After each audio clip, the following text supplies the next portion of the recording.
The merger agreement sat on Nathan's desk, waiting for his signature. My brother leaned back in his leather chair, a smug smile playing across his face as he watched me clean out my office. "You know, Alexandra," he said, examining his Rolex, "if you just listened to me from the start, none of this would have happened. Tech companies need strong leadership. Being nice doesn't cut it." I continued packing my belongings, careful not to let him see my hands shaking. After 5 years of building my software company from the ground up, watching it crumble because of his deliberate sabotage was almost unbearable. "Nothing to say," he chuckled. "That's new. Usually you're full of ideas about workplace culture and employee satisfaction. Fat lot of good that did you when your top developers jumped ship to join me." He wasn't wrong about that. Nathan had systematically poached my best people, offering them ridiculous salaries and stock options that my smaller company couldn't match. But what really hurt was how he'd done it. Using information he gathered during our weekly family dinners, when I trustingly shared my concerns about cash flow and expansion plans. "Just sign the papers, Nathan," I said, keeping my voice steady. "You've won. Isn't that enough?" He picked up the pen, still smirking. "You know what Dad always said? There's no room for sentiment in business. You should thank me, really. I'm saving you from yourself by absorbing your company before you run it completely into the ground." Dad. Of course he'd bring him up. Our father had built one of the largest tech consulting firms on the West Coast. But he died before choosing which of us would take over. Nathan, being older and male, had assumed it would be him. When Dads will split the shares equally between us, Nathan had been livid. "There," he said, scrawling his signature across the bottom of the page. "Now you can go start a charity or whatever it is bleeding hearts like you do." If he hadn't been so focused on his victory, he might have noticed something odd about the documents. Might have questioned why my lawyer had insisted on using her own paperwork rather than his. Might have wondered why I'd given in so easily to his hostile takeover. But Nathan had always underestimated me. Just like he'd underestimated our father's foresight, I picked up the signed papers, tucking them carefully into my briefcase. "Goodbye, Nathan. I'm sure Dad would be proud of how you've handled things." His smile faltered slightly at that, but he recovered quickly. "Don't be bitter, Alex. It's just business." Just business. That's what he'd said when he'd started spreading rumors about my company's stability to our clients. What he repeated when he convinced our biggest investor to pull out, creating a cash crisis that forced me to lay off half my staff. I walked out of his office, past the rows of developers who used to work for me, through the lobby with its pretentious modern art. In the elevator, I finally allowed myself a small smile. Nathan thought he'd destroyed me, but he hadn't read Dad's will as carefully as I had. Hadn't noticed the clause about majority control requiring both siblings' active involvement in the industry. Hadn't realized that by forcing me out, he triggered a provision that would redistribute voting shares. By tomorrow morning, the board would receive notice that I now controlled 60% of our father's company, including the subsidiary that had just absorbed my smaller firm. My phone buzzed. A text from Maria, my lawyer. Papers filed. Board meeting scheduled for 9 a.m. Everything ready? "Yes," I replied. Nathan signed without reading, too busy gloating. I stepped out into the San Francisco sunshine, feeling lighter than I had in months. Nathan had taught me a valuable lesson about business, just not the one he thought he was teaching. The real lesson was about patience, about playing the long game, about letting your opponent think they've won while you position your pieces for checkmate. My next stop was a small tech startup across town, one that Nathan didn't know about, one filled with loyal former employees who left my company with my blessing, carrying with them the core of our most innovative project. "How'd it go?"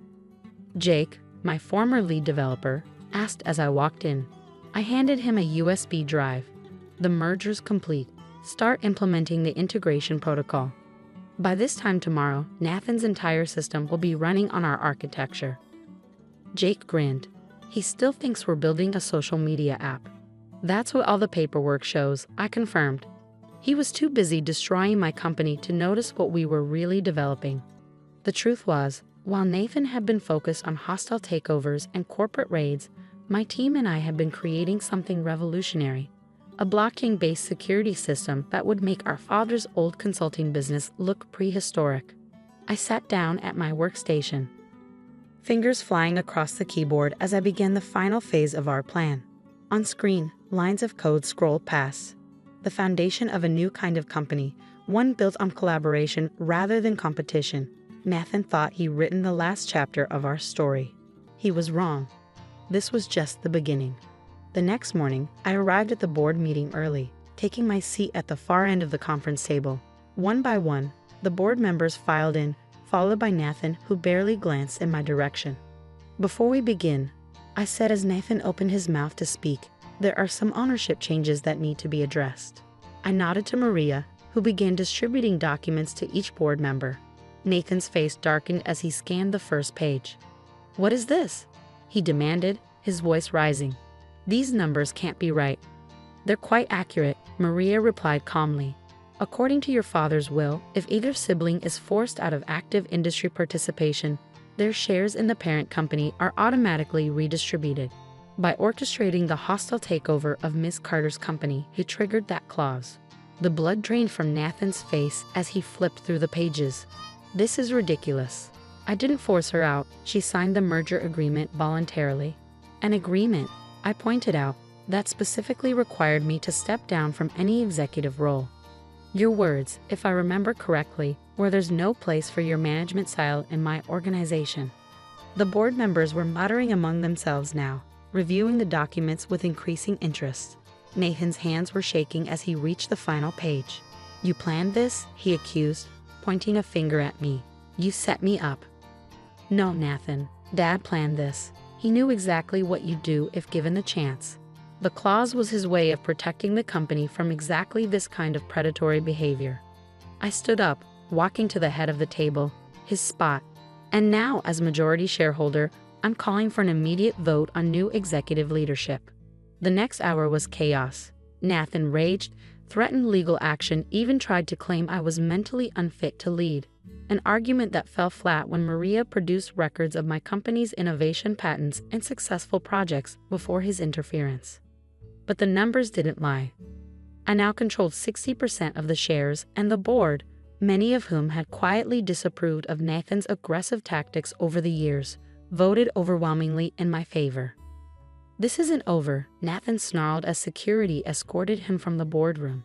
"You have no idea how to run a company this size." I waited until he was gone before addressing the board. "I know many of you have concerns about this transition. I'd like to show you something that might ease your minds."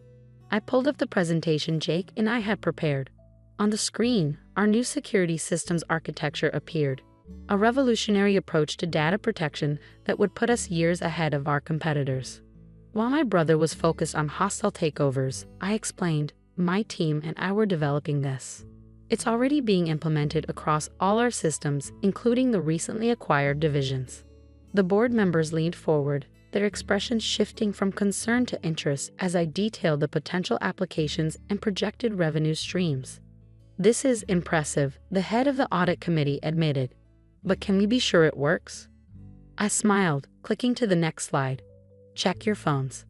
They did, finding new security certificates and authentication protocols already in place. The system had been integrating seamlessly since Nathan signed those merger documents, spreading through the company's network like a benevolent virus. "Everything you see here was developed by my failed company," I said quietly, "the same one my brother was so eager to destroy. The question isn't whether I can run this company. It's whether we can afford to continue with leadership that puts personal vendettas above innovation." By the end of the day, Nathan's personal effects had been cleared from the CEO's office. I stood at the window, looking out over the San Francisco skyline, remembering all the times he dismissed my ideas, belittled my achievements, assumed his way was the only way. My phone buzzed. A text from our mother. Nathan told me what happened. "How could you do this to your own brother?" I didn't reply. She'd always favored Nathan, excused his behavior, blamed me for any conflict between us. That wouldn't change, and I'd made my peace with it. Instead, I called Jake. "How's the integration going?" "Perfectly," he reported. "Nathan's entire infrastructure is now running on our platform. He probably won't even notice until he tries to access the admin controls. And the backup copies of our code, already distributed to secure locations. Even if he somehow gets back in, he can't undo what we've done." I sat down at what had been Nathan's desk, running my fingers over the smooth mahogany surface. Send out the all-staff email. I want everyone to understand what's changing and what isn't. Because unlike Nathan, I didn't believe in ruling through fear. The company would transform, but not through hostile takeovers and forced mergers. We would grow through innovation, collaboration, and respect for every employee's contribution. That evening, as I prepared to leave the office, I found a photo I hadn't seen in years. It showed Nathan and me as children, standing in this very office with our father. We were both smiling, both full of dreams about following in his footsteps. I wondered what that little girl would think of me now. Would she understand that sometimes protecting what matters means making hard choices? That sometimes the only way to stop a bully is to beat them at their own game. I placed the photo in my desk drawer. The past was done. Tomorrow would bring new challenges, new opportunities to prove that success doesn't have to come at the expense of ethics. Nathan had taught me that lesson, just not in the way he'd intended. The following weeks brought changes no one expected. Nathan, rather than admitting defeat, launched a calculated counterattack.